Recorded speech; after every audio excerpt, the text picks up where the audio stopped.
Welcome back to the Bourbon Note, everybody. I'm Ben. I've got an exciting sample in the bar tonight. Let's get into it.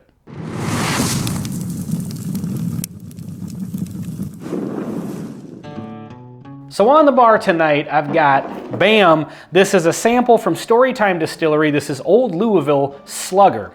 And I said this was exciting because I'm excited anytime I drink anything from Storytime. Full disclosure, this was sent to me by Shane at Storytime to do a review of. If you're not familiar with Storytime Distillery, just a quick little overview. There's sort of like an online whiskey club where they do really great picks from different distilleries. You can buy them online. So you can go sign up at storytimedistillery.com. It's $10 a month, or I believe if you sign up for the year, it's $120 and then you get free shipping. So go check that out. And before we get too much further, I do want to say, the last time I did a review of a Storytime product, somebody had asked me, they said, you know, I go online to check out Storytime, I want to see the bottles, but I can't see them until I sign up. There is a reason for that. If you're a whiskey club, you can sell bottles online, but they have to be behind the paywall. If you put your merchandise out in front of the paywall, that makes you an online retailer, and it's a completely different legal animal. So in case you go to the website, you do have to sign up in order to see the bottles, but they've had tons of great picks that we've reviewed on this channel. A lot of other channels that are kind of in our ecosystem have reviewed them. Everybody raves about them, so I'm excited to get into this one. This is a 10-year MGP, 113 proof, 36% rye banger. I recently said in a video that it's kind of shocking how good some MGP products can be at a lower age statement. I can't remember which one it was, but it was a recent review. And like most of the MGP stuff I get is like 5 to 7 years, and it's all really good. None of it comes across as underaged. So I'm excited to get into a 10-year one here because I'm not sure I've had a 10-year MGP. I know a lot of people rave about the Penelope 9-year. I have not had that one, but yeah, I'm looking forward to this. And right off the bat, the nose is really bold and rich. Caramel and brown sugar up front.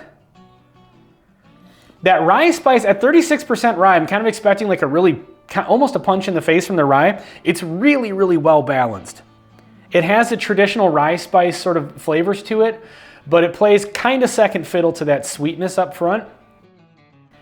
And then just some really nice oak spice. The age does come through. All right, well, let's get into the palate, see what happens. Cheers.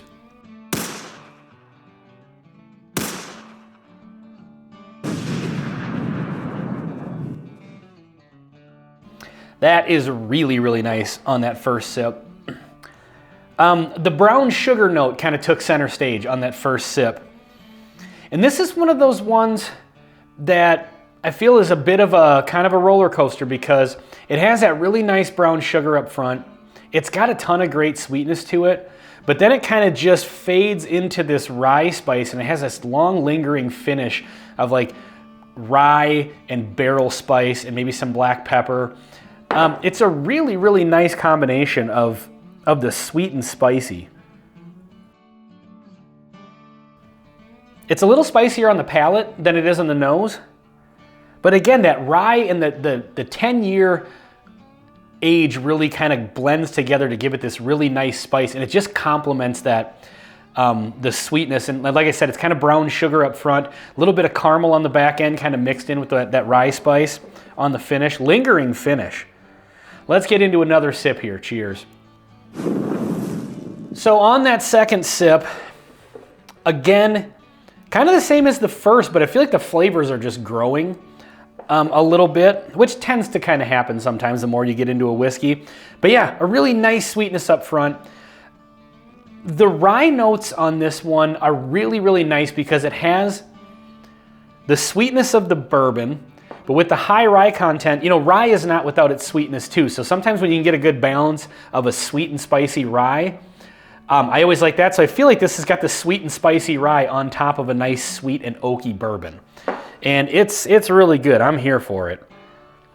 It does have a little bit, sometimes on MGP products, I notice a little bit of nuttiness that I actually really like. It's not nutty like Jim Beam or Heaven Hill, but it has just kind of that light,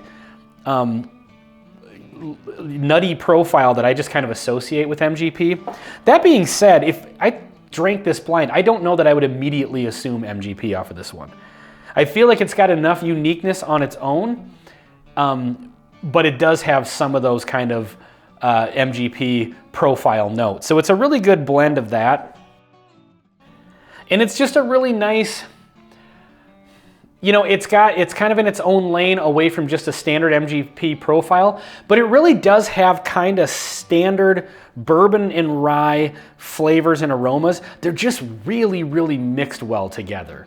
I feel like it's got kind of a little bit of some of my favorite notes, like those caramels and brown sugars. With the rye, there's a bit of vanilla, but that spice from the rye, and just that oak on top of it, it all just is finely EQ'd is kind of what it comes across as. Let's have one more sip before we get out of here. So I would say in closing, this is another excellent barrel pick from Shane at Storytime. Now, it does come with a semi-premium price point at $150. I will say I think that this drinks at a high tier level like a premium bourbon. I've said in past videos, anytime something gets into that premium price point, I feel like that's kind of just an individual choice at that point. You know, I know some people don't like to go over 100, some people don't like to go over 200, whatever your personal preference is on what you're willing to spend on a bottle. You know, usually I'll give my is it worth the money on a standard shelfer that's at like, you know, 50 to 70. But again, once it gets over the $100 price point, I kind of feel like people who are willing to pay over $100 will just make that decision on their own. And so I personally really like this. This is available for pre-sale now on StorytimeDistillery.com. I'll put the link down in the description. Shut up and take my money. So go check out StorytimeDistillery.com. I do know that there's some more barrels coming up in the future that I think you're gonna wanna know about.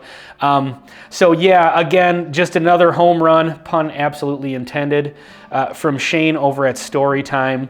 And yeah, anytime I get a Storytime Distillery pick on my shelf, I have been happy about it. And pretty much everybody else that I know has been. And so I think you'll probably be seeing some more reviews of this sample coming out. So check those out too, see what other people are saying about it. But I think this is great. So Shane, another fantastic pick. So this has been Old Louisville, almost forgot the name, the Slugger from Storytime Distillery. On the bourbon note, I'm Ben. Please like, comment, and subscribe if you haven't already, and we'll see you on the next one.